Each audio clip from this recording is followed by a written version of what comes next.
नमस्कार मंडळी, श्री स्वामी समर्थ. स्वागत आहे तुमचं माझ्या यूट्यूब चॅनलवरती. आजचा दिवस तुम्हा सर्वांना खूप छान, सुखाचा, आनंदाचा आणि समाधानाचा जाऊ देत, हीच मी स्वामींच्या चरणी प्रार्थना करते आणि आजच्या या नवीन व्हिडिओला सुरुवात करते. पण त्या अगोदर तुम्ही माझ्या चॅनलवरती जर नवीन असाल तर चॅनलला पण लगेच सबस्क्राईब करा आणि कमेंटमध्ये श्री स्वामी समर्थ लिहायला अजिबात विसरू नका. उद्या 3 जानेवारी 2026 शनिवार आहे आणि या दिवशी आलेली आहे पौष पौर्णिमा. आपल्या हिंदू धर्मामध्ये प्रत्येक पौर्णिमेचं एक विशेष महत्त्व असतं, पण नवीन वर्षाच्या सुरुवातीला जी पौर्णिमा असते तर ती म्हणजे पौष पौर्णिमा. या पौर्णिमेला शाकंभरी पौर्णिमा असं देखील म्हटलं जातं. महाराष्ट्रात या दिवशी कुलधर्म आणि कुलाचाराचं पालन करणं हे अत्यंत महत्त्वाचं मानलं जातं. देवी भागवतानुसार एकदा पृथ्वीवर भीषण दुष्काळ पडला होता. सर्व जीव अन्नाविना व्याकुळ झाले होते. तेव्हा देवीने भक्तांच्या हाकेला ओ देऊन आपल्या शरीरातून विविध प्रकारच्या पालेभाज्या उत्पन्न केल्या आणि सृष्टीचं पोषण केलं. त्यामुळे तिला शाकंभरी असं नाव पडलं. आणि या दिवशी शाकंभरी नवरात्रीची समाप्ती देखील होते. शाकंभरी देवी ही अनेक मराठी कुटुंबाची कुलदैवत आहे, म्हणून या दिवशी देवीची उपासना केली जाते आणि विशेषतः 60 प्रकारच्या भाज्यांचा नैवेद्य देखील देवीला अर्पण केला जातो. म्हणजे घरांमध्ये सत्यनारायण पूजा देखील केली जाते, ज्यामुळे वर्षाच्या सुरुवातीला सुख आणि समृद्धी मिळवता येते. धार्मिक दृष्टीने पौष पौर्णिमा ही अत्यंत महत्त्वाची तिथी आहे. या दिवशी काही प्रभावी उपाय देखील केले जातात, ज्यामुळे आयुष्यामध्ये सकारात्मक बदल होतात. तर आजच्या या व्हिडिओमध्ये मी तुम्हाला एक अतिशय प्रभावी असा उपाय सांगणार आहे.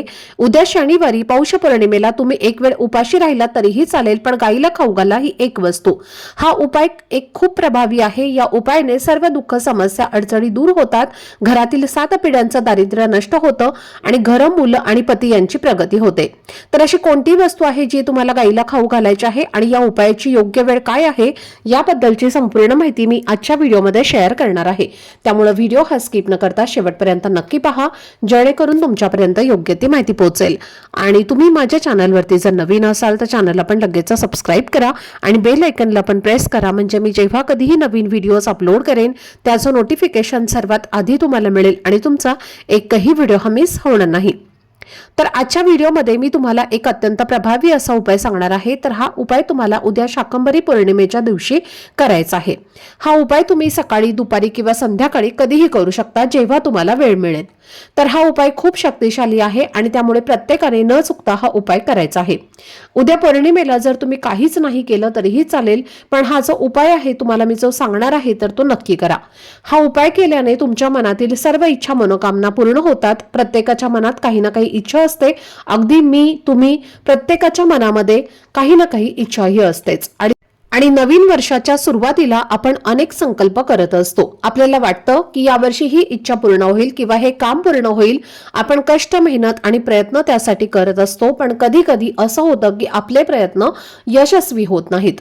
पौर्णिमा ही तिथी आहे ज्यावर पृथ्वीवर सकारात्मक लहरी अधिक प्रमाणात सक्रिय असतात आणि या दिवशी जे काही उपाय करतो आपण तर ते सिद्ध होतात. याच कारणामुळे जर तुम्ही हा उपाय उद्या शाकंभरी पौर्णिमेला केला तर तुमच्या सर्व कठीण इच्छा लक्ष्मीच्या कृपेने पूर्ण होतील. तसेच या उपायामुळे तुमच्या घरातील आर्थिक अडचणी दूर होतील, घरातील दरिद्रता नष्ट होते आणि तुमच्या जीवनातील सर्व दुःख, समस्या आणि अडचणी दूर होतील. तुम्हाला प्रत्येक कामात यश मिळते, प्रत्येक अडचणीतनं मार्ग सापडतो आणि देवी लक्ष्मी आणि भगवान विष्णूंचा आशीर्वाद तुमच्यावर कायम राहतो. तर हा उपाय करायचा आहे त्यासाठी तर तुम्हाला उद्या सकाळी लवकर उठून स्वच्छ स्नान करायचं आहे. अंघोळीच्या पाण्यात थोडंसं गोमूत्र, गंगाजल आणि हळद टाका, त्यामुळे आपलं शरीर शुद्ध आणि पवित्र होईल. त्यानंतर तुम्हाला आपल्या देवघरातल्या देवांची विधिवत पूजा करायची आहे. धूप, दीप, अगरबत्ती लावून वातावरण प्रसन्न करा. जर तुमच्या देवघरामध्ये बाळकृष्णांची मूर्ती किंवा भगवान विष्णूंची मूर्ती असेल तर त्यावर उसाच्या रसाने अभिषेक करा, त्यामुळे तुमची कर्जमुक्ती होईल.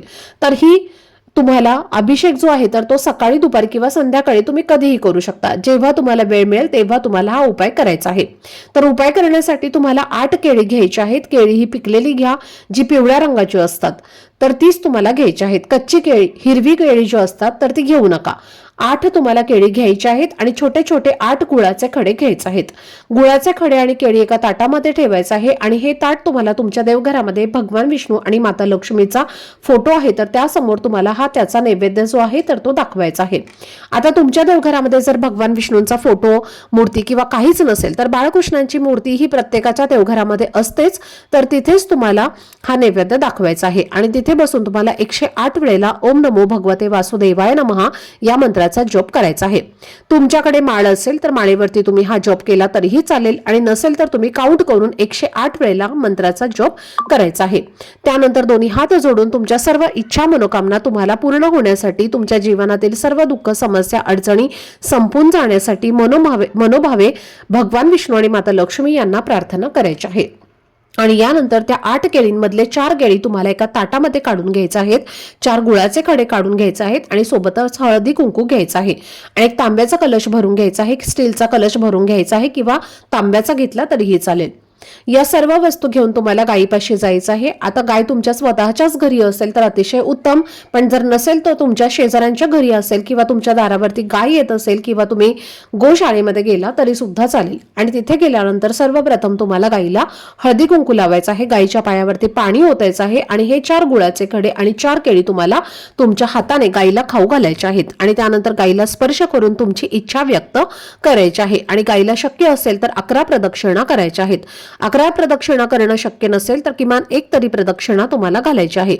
असं म्हणतात की गायीला आपण 1 प्रदक्षिणा घातली तर आपण 1 पृथ्वी प्रदक्षिणा केल्याचं पुण्य आपल्याला प्राप्त होत असतं, म्हणून गायीला प्रदक्षिणा करायची आहे आणि पुन्हा एकदा तुमची इच्छा तुम्हाला व्यक्त करायची आहे। फक्त एवढा साधा सोपा उपाय तुम्हाला उद्या शाकंभरी पौर्णिमेला करायचा आहे।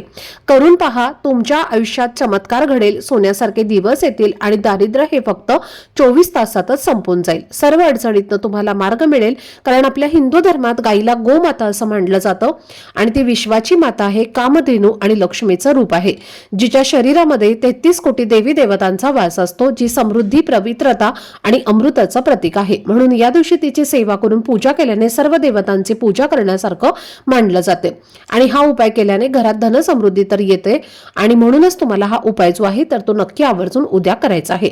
तसेच तुमच्या देवघरामध्ये जी तुम्ही 4 केळी आणि 4 गुळाचे खडे बाकी आहेत तर ते तुमच्या घरातील सर्व सदस्यांनी प्रसाद म्हणून खायचा आहे, बाहेरच्या कोणत्याही व्यक्तीला द्यायचा नाहीत, फक्त घरातल्या सदस्यांनी मिळून तो प्रसाद जो आहे तर तो खायचा आहे आणि असा हा उपाय जो आहे तर तो उद्या तुम्हाला करायचा आहे।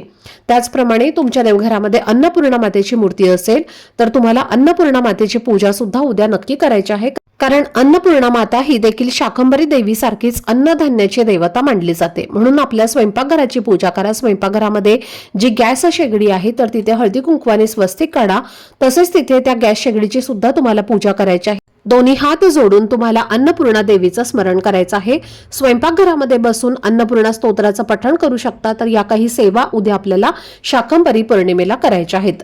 तर ही अत्यंत महत्त्वाची माहिती मला तुमच्यासोबत शेअर करायची होती। आजचा हा व्हिडिओ जर तुम्हाला आवडला असेल, माहितीपूर्ण वाटला असेल तर व्हिडिओला लाईक, शेअर आणि चॅनलला सबस्क्राईब नक्की करा। भेटूयात पुढच्या व्हिडिओमध्ये, तोपर्यंत सर्वांना श्री स्वामी समर्थ।